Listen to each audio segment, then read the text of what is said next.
Welcome to Networking RX, a podcast devoted to helping business professionals like you enhance your networking skills in order to become more proficient giving and receiving quality business referrals and improving the overall quality of your life and the lives of those around you. The Networking RX podcast is a production of AmSpirit Business Connections, an organization whose mission is to empower business success through networking. You know, when I left law school, business school, I got a job. I was a tax consultant, and it was neat in the sense that you got a paycheck every 2 weeks, and it was neat in the sense that you really didn't have to do a whole lot because the work was there. But as time went on, they wanted you to be what they term more of a rainmaker, more of a salesperson, somebody who's bringing things in. And I can't say I was terribly comfortable with it, but I was more comfortable than a lot of people were at the firm. And what I have found as I've moved along and I've gone out and I've been self-employed, that we all sell.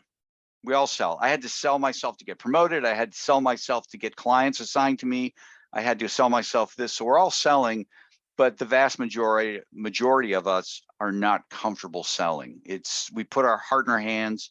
I equate it to asking that girl to prom, and she's the one you want to go to prom with, and it's all right there, and she says no, and that's a lot of times how people look at sales, and so sales kind of gets a bad rap. Today, I'm interviewing Catherine Brown, and she's a 25-year veteran of B2B selling, business-to-business selling, and she launched her first sales consultancy firm back in 2003, and has a sales training firm, Extra Bold Sales, where she coaches others to sell with confidence, which is key. We all sell, so you might as well be confident in doing it. And we'll certainly touch on that, but she has a book, How Good Humans Sell, The Proven Path to B2B Sales Success. So Catherine, welcome to the program. Thank you so much, Frank. I told you as we were beginning, before we started recording, that I went looking for podcasts about networking, found you a number of months ago, I've listened to many of your guests, and I'm delighted to be here. Well, I'm delighted you're here. You use the term sales is icky. It is. I mean, sure, you run into it all the time. You probably run into people there are the people out there that are eager and they like to sell, and they've kind of got it down. They're kind of like your graduate students, if you will. But there's not that many of those, actually. No, there aren't. Yeah, there aren't. There really aren't. I think, Frank, that one of the things we should talk about right off the bat is that one of the reasons people struggle with selling so much is because of the way they define sales. Yeah. So it might be worth explaining that. Please. To start out with, if you like that direction, because the very definition you give it will set you up as to whether a person will agree with your earlier statement that we're all selling. A lot of people hear that and they think that's not true, right? Because of the way they define sales. Yeah. So I think you have to ask yourself, fundamentally, do I believe that sales means that I have something to say and I'm going to say it to anyone who will listen, and that if a person expresses any doubt or reservation, it then is my job to convince them, right? So persuasion pushes into even coercion or going from being assertive to aggressive. That's most people's definition of selling, especially people who are not in marketing or business development. That's especially what they think it means. So if that's what it means, then we would say, well, not everybody's selling, right? We would have to disagree with your earlier statement. If we say, what if it's something else? What if I have some information that I know addresses a certain group of people's hopes and dreams or the challenges they're having, and it's my job to figure out if right now is the right time based on what's going on with them for us to work together. That's different than the former definition. Yeah. And I think most people are afraid, they're even afraid to bring in a sales trainer because they think they're going to make me do something that feels like it's against my values because of the way they're fundamentally defining selling. So I think that's just important to get out right on the table at the beginning. No, I agree. One of the things I learned several years ago, and I think we all have hangups, right? We all have insecurities, we all have hangups, and I will freely admit that. I'm confident, but there are times where it's like my confidence is shaken. But one of the things I learned several years ago is that not everybody's my client, and that's okay. And I would rather hear no. Mm-hmm. And there are a lot of people out there trying to sell, and I'm a hammer and everybody's a nail, kind of a persona. And that's how a lot of people look at selling. Like, I'm going to be put into this. I'm going to be talking to people who, I've got to sell, ice cubes to Eskimos, kind of a thing. Yes, exactly. And some people say that, mean it as a compliment. Others mean it as an insult. Right. It is. I will confess too, while we're doing confession time, Frank. I mean, okay. I have talked about niching with people, and I think that it's so scary for people to think about sometimes to get more specific and say, I'm going to go after these kind of lawyers, or I'm going to pursue these kinds of companies. But then I know your business is about teaching people to give referrals, and I love to give referrals too. So think about, though, so helpful, especially for people in professional services when others do niche, because you can remember who they serve. Quick example, I caught up with an old friend. I knew her when she was a couple jobs ago, and I caught up with an old friend in the last couple of weeks, and she's now the marketing manager for a content marketing company. They do social media posting for people, and they write blogs for people. And as we were talking, it turns out that their niche is in outpatient and inpatient treatment facilities, residential treatment facilities. That's their niche. And I thought, see how I just told you? I mean, I didn't tell you their name, right? But I will forever, it'll be emblazoned in my brain, because I thought, that's so interesting. Yeah. How did you get into that? And then they told me the background, and they weren't always focused on that. They kind of fell into it, realized they're very good at it, and started building on that. But it doesn't mean that they won't take other kinds of marketing clients.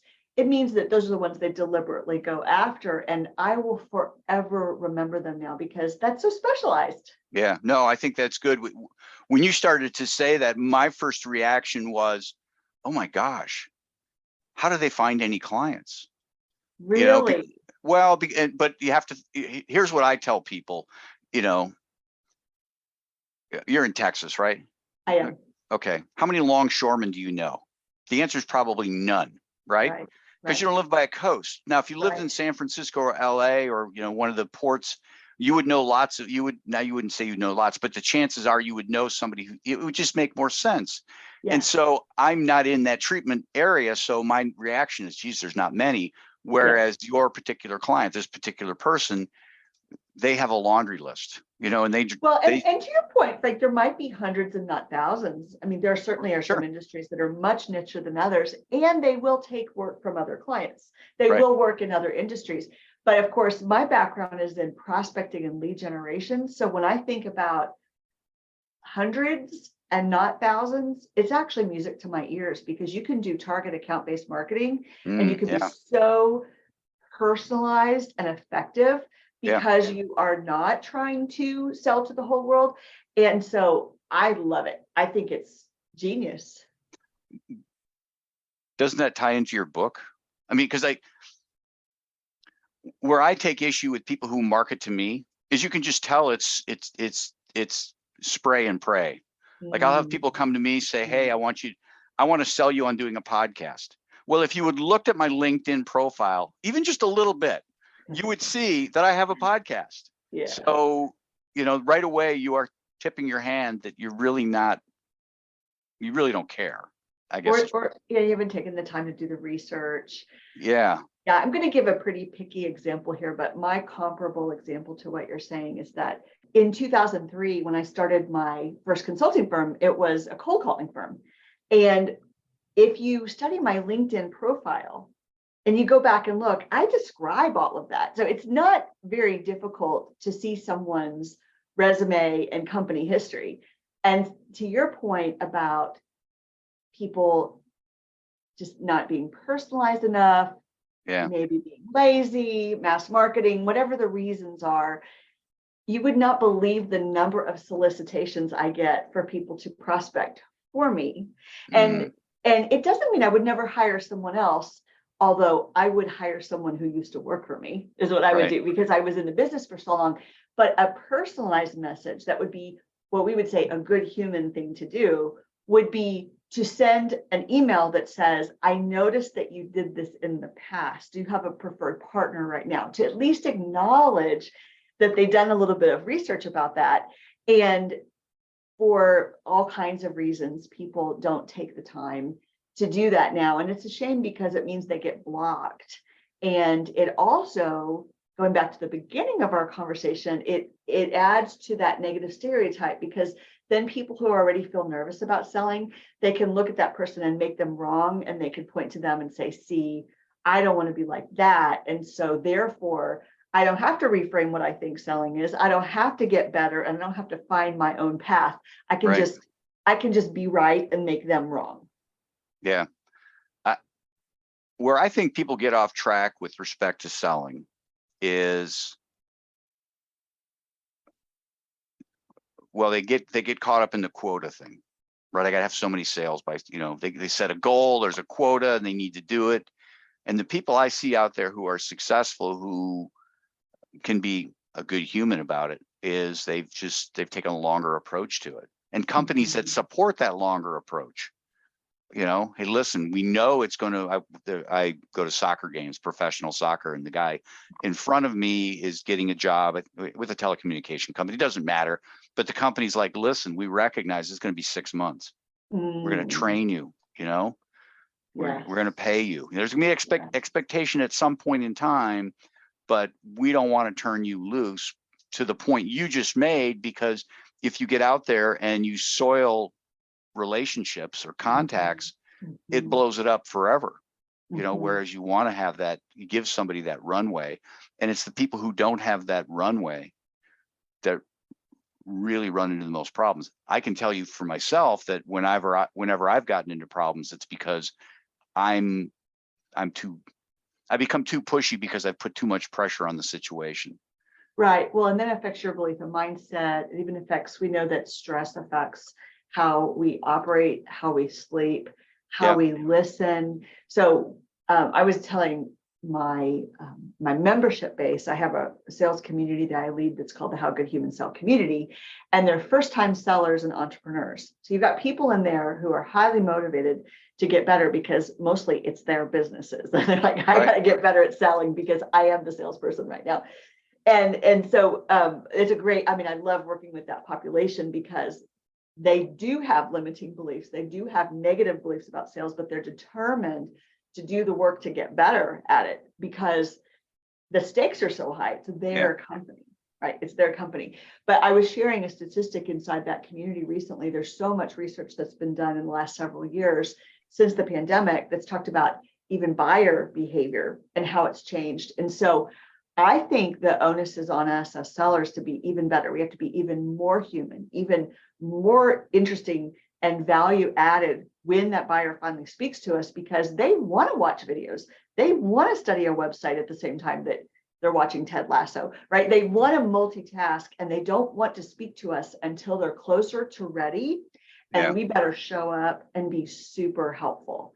So I love that whole topic of where marketing stops and starts and where sales begins and how that's evolved, because back to the 2003 example, when I started my cold calling firm, part of why everybody paid us to cold call is because there weren't very many other ways to get in front of people. People mailed real letters, they would do postcards, they relied heavily on trade shows. That's been, model for a long time, but we just didn't have the mass marketing and the tech that we have now to do the same kind of spray and pray that we have. And so now there's so many more choices, and I could make the case that we have to stand out by being exemplary sellers, because people don't want to talk until they're much further along in their decision process. Typically, that's what I find with the B2B people I'm serving.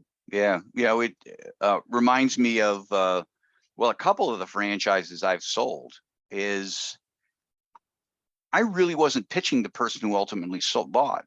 You know, it was just, they were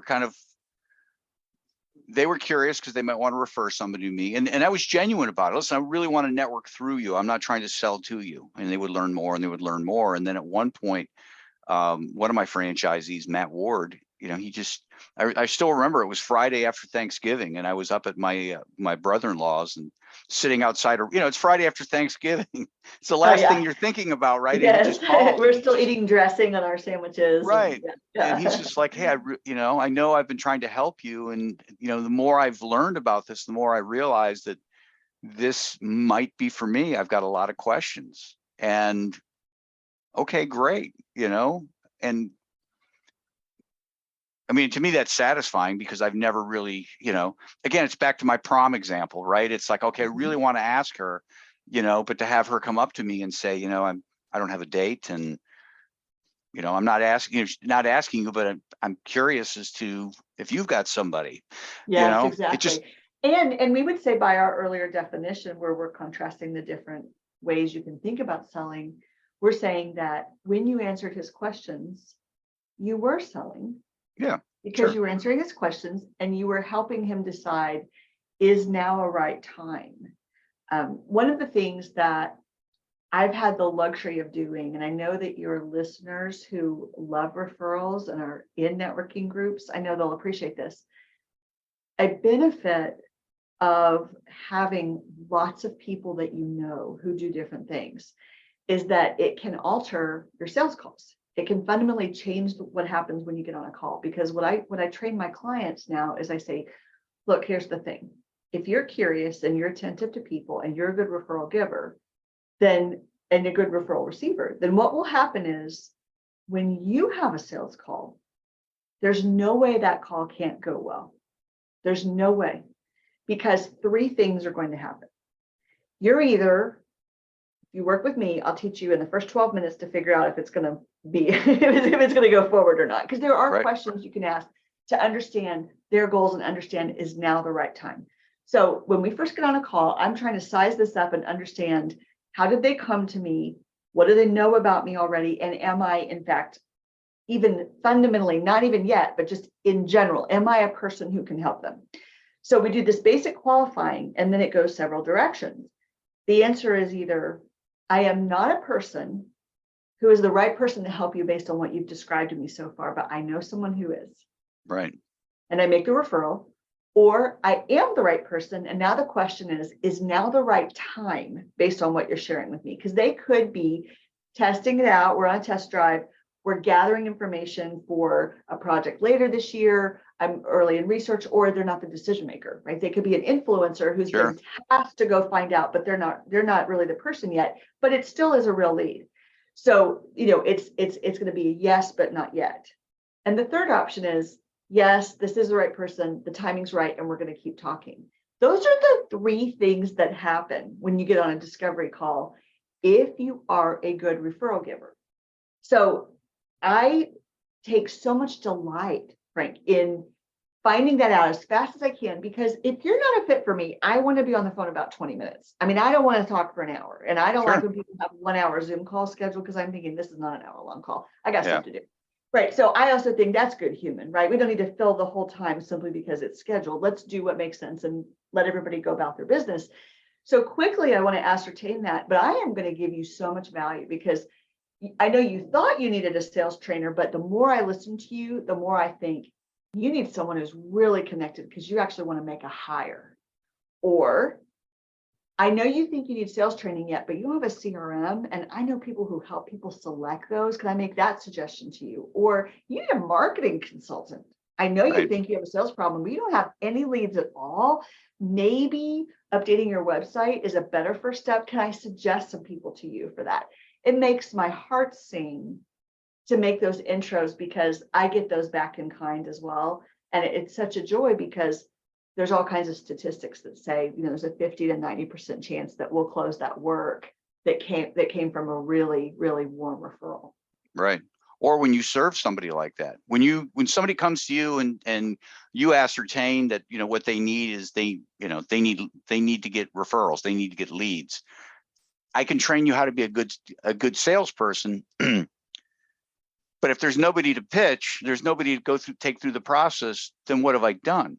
So by saying, listen, you're basically saying, I don't want your money right now. Not yet. Not yet. Right. Yeah. I want you to devote that money somewhere else. That's right. That has just got to build the trust. That's somebody's, right. And I have so much integrity in those situations, Frank. I feel like a good human because I did the right thing. And I know they know. I mean, I have a wonderful example right now. I have a friend that reached out and he needs some human resources services. And I used to sell years ago when I had my cold calling company, we represented a company that ended up being bought by a big PEO. And I know just enough to be dangerous about benefits, human resources, Sure. and payroll for someone who's never sold those services directly. But I did a lot of prospecting, worked with different companies for a long time. So I understand there's all different kinds of sub-services under this huge umbrella. And so he said, do you know a few people? And I said, if you can spend about 10 minutes with me on the phone later today, I have a few questions because the email that he sent asking for help was not specific enough. So I said, let's just take a minute and make sure I understand. And then I texted him earlier today and I said, I think by the end of the day, I'll have 2 great leads because in total, it's not going to take me more than a half hour, Frank, but in total, I'm going to have talked to the person and done a little vetting, and I can go back with confidence and say either of these seem really close to the mark of what you're looking for. And this person who asked me for this favor, they've been very good to me. I mean, it's my pleasure to take 30 minutes over a 48-hour period and refine that question and get back. That, to me, when I'm able to do things like that, that's a good human way to sell. And I helped all those people in the process. I mean, those human resources consultants, they love me because I just gave them a great lead. Yeah, no, and that stuff's powerful. People remember those things. Mm-hmm. Let's segue to talking about your business, things you're looking for. You've got the book out there, How Good Humans Sell. It's on Amazon. I know that. But nobody makes money selling books. Well, right. Right. Bill Clinton, Tom Clancy. Catherine Brown doesn't make money selling books. She'd like to, so go buy her book. But yeah, let's talk about who you work with. Talk about your group call that you do, if you would. Thank you. Yeah, thank you so much. So think of 2 buckets. So first, I have a slight amendment. I do actually make money every month on the book. It's been a real pleasure. It's just not paying all the bills. Okay, well, that's good. Yeah, that's good. Yeah. No, it's really exciting. And what's funny is Amazon, anyone that's sold through Amazon might know that their payments are so far in arrears. Yes. It's just crazy to work with them. And so when it comes, you're looking and you're thinking, I really sold a lot of books that month. Wait, which month was it? So, whatever, it's in December and you're like, oh, that was September. Yeah. It takes forever. It's definitely I do have a nice flow going, which I'm super grateful about because it keeps getting passed around and people refer it. For your listeners, I've been told that people read it about 2 to 2.5 hours. And it is a great primer on sales. Now, I say that with a little hesitation because someone who's a more experienced seller might think, I don't need it. You do, because the first half is about the beliefs and mindset that promotes success, especially saying, look, we're all meaning makers, and you're probably doing all kinds of things about the meaning you're assigning to your prospect's behavior, and you're deciding for them. You're saying, they must think I'm too expensive.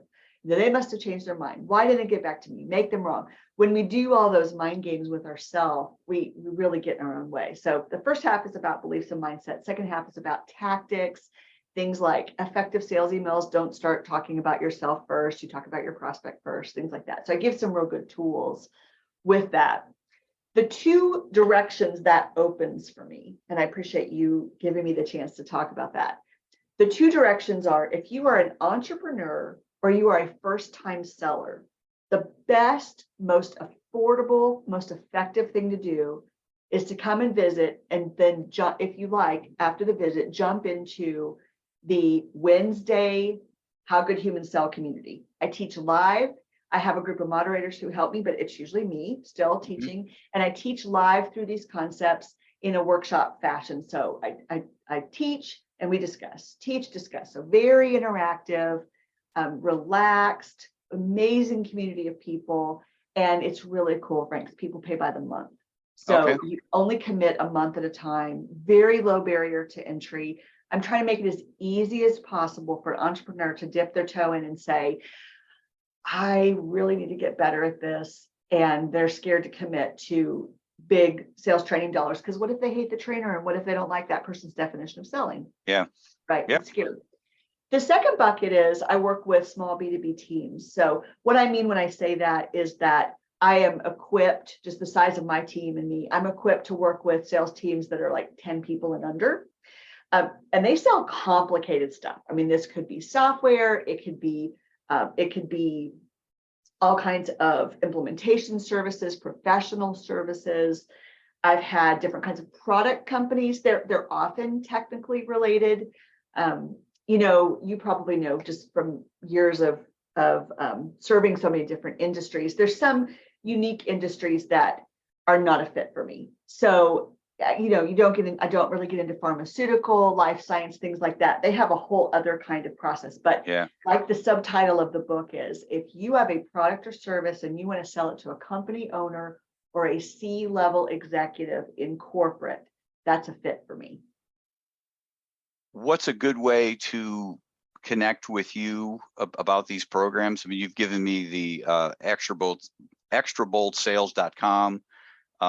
And then howgoodhumansell.com. Those point to the same place? Oh, there you go. And they point back and forth to each other. Okay. So Extra Bold Sales is what we call, that's the name of the DBA of my company. And that's what we call when we have corporate programs. Okay. People will say, we hired Extra Bold Sales. The How Good Humans Sell community, I named that after I launched the book, because I wanted people to understand as a funnel, as a sales funnel, that if they read the book, they try to do some of the exercises, they want to talk with other people about it or have people to check their stuff and say, how does my value proposition look? How is this multi-purpose sales email? How is my proposal look? Those principles we talk about, then they know that that's going to be a logical next step, is to jump into that community. Okay, gotcha. So, well, the very best place to find me, Frank, is LinkedIn. I mean, I post every day and there are lots of Catherine Browns out there, but if you search Catherine Brown with a C and Extra Bold Sales, you'll find me. And I post myself. Like, I outsource a lot of my other social media, but I do my own post every day. I'm in InMail every day. I talk to my clients that way. I talk to prospects. I get leads.